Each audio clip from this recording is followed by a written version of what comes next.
boys and girls. I'm so happy that you have enjoyed the way back home that I told you yesterday. Today, I'm still thinking about Earth, Moon, and that is the book that I've chosen. It says Men on the Moon. I would like to visit Moon. Can you imagine how would that be? So that book about that man on the moon was written by Simon Bartram. Look at the cover. Shall we start? Men on the Moon, a day in the life of Bob. Look, this is Bob. Perhaps you've heard people talk of him. You may know him better as the Man on the Moon. Now it doesn't seem he's at home anymore. He's up there. What can you see?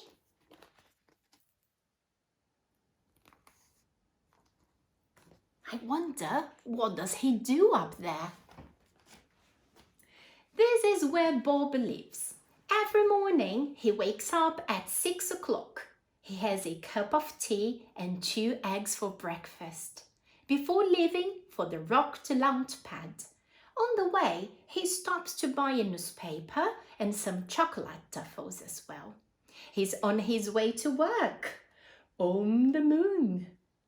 It's very high at the top of the hill. How does he go to his work? He cycles. Well done. By 8 o'clock, Bob arrives at the launch pad, changes into his special Man on the Moon suit and boards his fantastic rocket ship.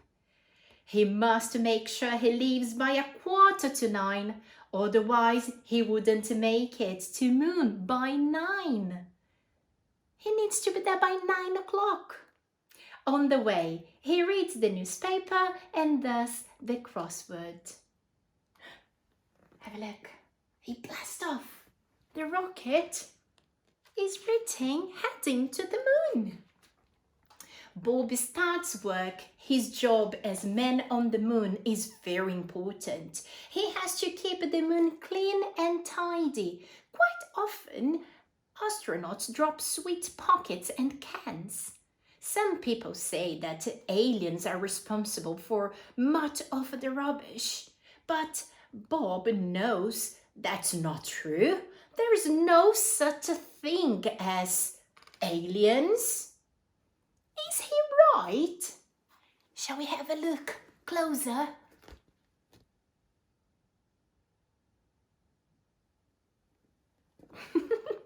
I'm not quite sure if he's right.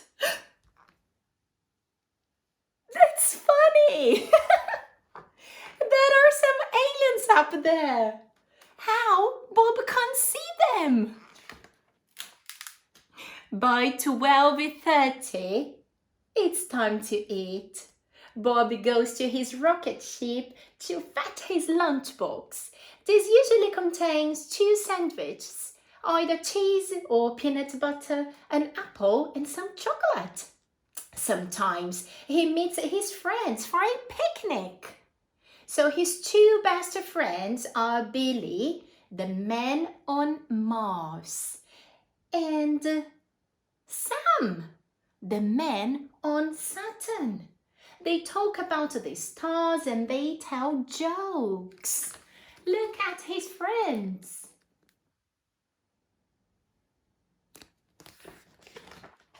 I wonder what will happen next. After lunch, tourist spaceships start arriving from Earth.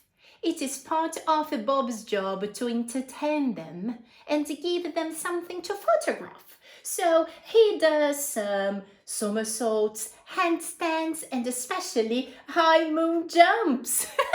Can you do some high moon jumps? Have a go. Sometimes he performs for as long as 2 hours and is left quite out of breath. Look, so much fun. Look how many people would like to visit the moon as well. Occasionally, the tourist spaceship will land on the moon. When they do, Bob gives them a guided tour and a speech. He tells them lots of facts, such as how many craters the moon has or how long it takes to walk around it on stilts. Sometimes people ask him about aliens, and then guess what? Bob explains patiently that there aren't any. Afterwards, Bob opens a small souvenir stand selling postcards, pencils, mugs, and small plastic moon models. But again, boys and girls, I'm not sure if Bob is right in regards to aliens, because I can see some Martians, some aliens. Have a look.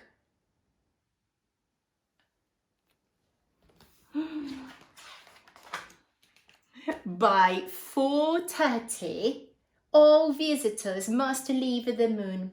Bob looks around to see that everyone has left. He checks inside any big craters in case anyone has fallen in. But there's never anyone there. Of course, they are hiding. Can you see them? That's why Bob can't see them. They are very good in hiding.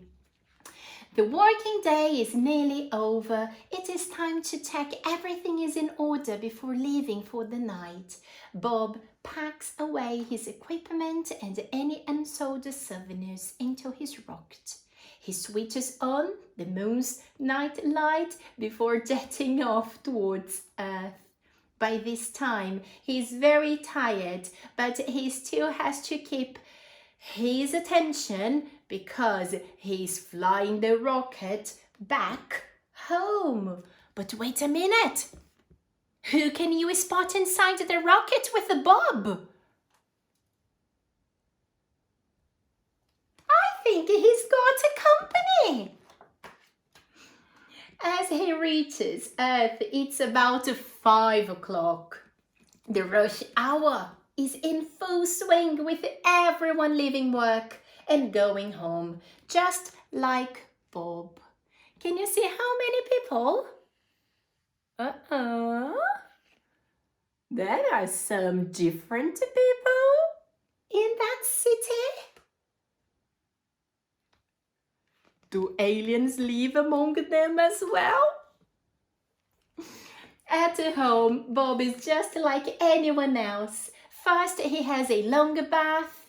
Moon work can make you very grubby, dusty, and dirty. So he goes to bed with a mug of chocolate, hot chocolate, his lips soundly bathed in moonbeams, very happy to be the man on the moon. And aliens? Question mark. Aliens. Well, Bob wouldn't know if there were any. He still doesn't believe that there are aliens up there or even on Earth. But look at how many different ones can we spot. And that was the end. He would know, wouldn't he? You know what? As Bob goes to his job early in the morning, look who is actually having so much fun inside his house. Can we spot on the window and at the top of his door?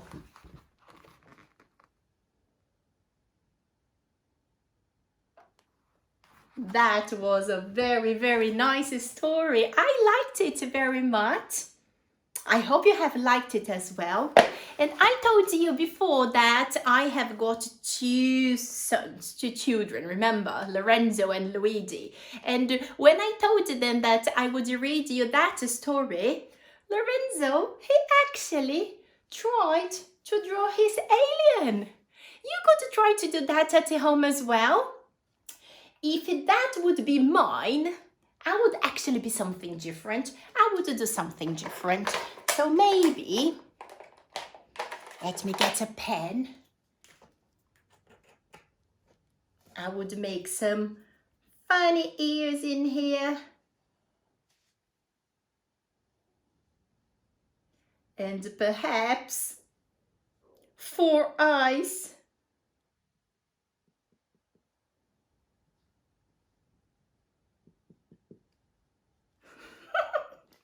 And we could color it in as well. So you have a go and you try to do yours. And I will actually send some questions that you could discuss with the mums and daddies about our story, because there is so much that we can learn from it, as thinking about planets. How many planets are there on the solar system? Do you know? Or even thinking about a time. Do you know how to tell the time? That's something we could be discussing for today. I hope you have enjoyed. You take care and I'll see you soon. Bye-bye, boys and girls.